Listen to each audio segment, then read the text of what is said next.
We're barbecuing our way through Austin, Texas. Next stop, a Texan barbecue bash. We met up with Tim Mikeska, who's known for providing great tasting Texas barbecue. All right, everybody, join in. Let's go. Let's get some food. He whipped up some dishes and showed us why his family is first when it comes to Texas barbecue. All right, Tim, what are we doing here? Well, first we got to start with seasoning. Okay. And this is a family secret, never before This put is on the air. This is a Food Nation It's a exclusive. Food Nation exclusive. You're gonna rub some brisket first, right? Correct. Okay. So why don't you go through the ingredients first? Okay, the base is 1 pound of regular table salt, not a pickling salt of any kind, just a regular table salt. Okay. Then this is chili powder. Now, here's a secret. We use black pepper, but we use 2 different types of black pepper. We use coarse and we use fine. My father always said that you can see the coarse, but you taste the fine pepper. Now, did your father teach you how to cook? Yes, he did. Okay, so he was the man that He was the man. he taught you everything you know today. I went to the University of Rudy Mikeska. Okay. Senior. 2.5 to 3 ounces of red pepper. You mean cayenne? Spicy. Cayenne pepper, red Okay. pepper, Hot pepper. hot pepper, and then 2.5 to 3 ounces of garlic. Now notice this is not a powdered garlic; it's kind of a fine grind garlic. Now, what do you think the rubs actually do to the meats? It's the most important part. It's the foundation for how you do your barbecue. Right. This is good on anything. This is good on baked potatoes. This is good. You know, you can put it on your cereal in the morning if you want. So kind of just sprinkle kind of thing. Exactly. But when you're gonna barbecue like a piece of brisket, is it about the flavor? Does it help tenderize? Well, brisket needs all the help it can get. If you took salt and pepper in your hand, or if you sprinkle salt and pepper on this, along with pepper and garlic, it just wouldn't make it. Right. You mix the seasoning, get a chance to get it real good mixed up, and then you literally lay the seasoning on there and you rub it in. You literally rub it in. And you can see both sides, it's completely seasoned. Okay. And you can see this one was seasoned a little bit before, and you can see it beginning to turn red. Right. That's the salt working on the cure. Okay. All right, so let's move down. All right. After we got the seasoning taken care of, my father always said probably the most important thing next was barbecue sauce. And barbecue sauce shouldn't be, it should enhance your meat. It shouldn't cover up your meat, especially if you have good barbecue to begin with. First, the foundation of the sauce starts with butter, 1 pound of butter. Okay. After the 1 pound of butter, we add about 1 pound of grated onion. Now, I like this. This is very unique to me. You can use lemon juice, but that would defeat this recipe. Okay. This calls for taking whole lemons and cutting the ends off and chopping them, or grating them until they come. Skin, the rind, everything. Seed, you can see seeds in there. Even the seeds. Minced garlic. This is minced garlic. Then Worcestershire sauce. Depends on how dark you want to make your sauce. Very That's about nice. right. The more you put in there, the darker it'll be. Okay. Then the brown sugar. Okay. Then ketchup. Okay. About a half a gallon of ketchup. And that's really the ketchup is really gonna help give it that nice smooth texture. Exactly. Right? We have about 16 to 18 ounces here of tomato juice. About 6 to 7 ounces of V8 juice. V8. V8. You gotta have your V8. V8 juice. It's Very right important. in there. So this is a very healthy barbecue sauce. Yeah, this is healthy. Very then good. tomato puree. Okay. All right. Cool. Now what do we have over here? This is what we're cooking today in the pits. This is Is that the terminology, in the pits? Is that the idea? In the pits. I knew you liked lamb, I do like lamb. and so I've got some lamb here for you. All right. This is a traditional dish we have here in my restaurant. This is a lamb breast.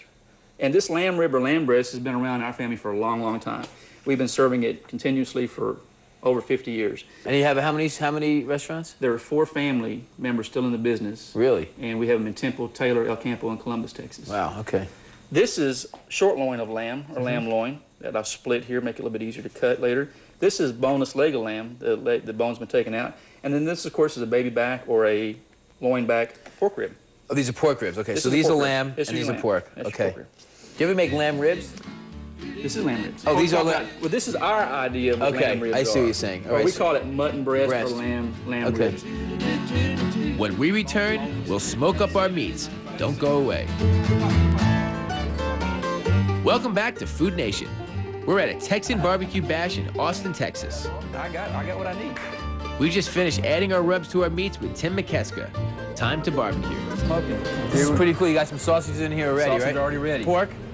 pork, spicy pork sausage, 100% pork. And you've been making those since you're 7 Since years I was old? you said? 7 years old. So you've been making them for what, 10, 12 years? Very nice. 33 years. Okay. Brisket. All right, Now brisket. you can cook brisket either way. You can put it fat side up or fat side down. On more conventional style pits, sometimes we'll put the fat side underneath it, but I like to put the fat side up. That way it'll soak through. But this doesn't matter because it's going to keep rotating, This one doesn't right? matter because it rotates. Okay. Here's our lamb breast Right. and the short loin of lamb. All right. Okay. And then finally, this will cook a lot like a brisket, the boneless leg here. About the same amount of time, 5, About 6 the same hours? amount of time. Man, Okay. probably All right, so we'll about close 3 this up. hours. All right, now, let's talk a little bit about the wood. Tell me about the wood here. That's oak wood. Okay. That is unique to this part of the Mikeska family here in Taylor. The only two types of wood we use is pecan or oak. And notice this oak wood has a lot of bark on it.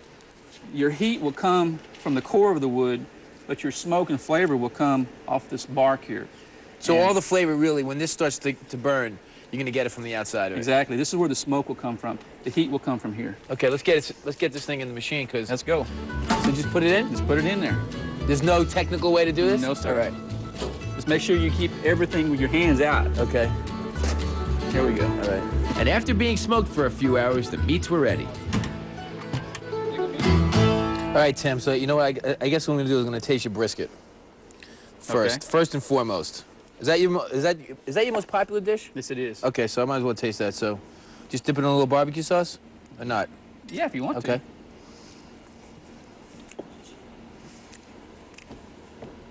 How you do that? That's good stuff. So tender. I showed you how. I know. You call that the smoke ring around Smoke it, right? ring, yes. So that's exactly what you want. You got to have it. And the rub helped create that crust on the It'll outside. help cure it. Give it the flavor on the outside. Look at all these hungry people. Listen, come back in a little while. Tim and I are going to negotiate this. All right, everybody. Join in. Let's go. Let's get some food. No need in wandering. Love is We also got a little taste of some Texas weather. Time to move the party inside. All right, Tim, this is pretty good stuff. I got to tell you, it's fantastic. Now, we originally were going to do this outdoors, but you didn't tell me about the tornado warnings in this area. That comes with the barbecue? It comes with the barbecue. You can't barbecue indoors, but you can at least eat indoors. But you have to be able to adapt to all that. That's why we came indoors. This stuff is fantastic. This is like my third plate. Thanks. Everybody enjoying it? Oh, yeah, It's good stuff. You've had this before, though, haven't you? right. I ate too much a while ago, but now I'm eating my dessert, apple pie. All right, we got to go. I want to thank Tim. Thanks so much for showing us how to do some Texas barbecue. I'm Bobby Flay. Thanks for watching Food Nation. Get out there and eat America, y'all. It's waiting for you. See you later. Hey, Danny.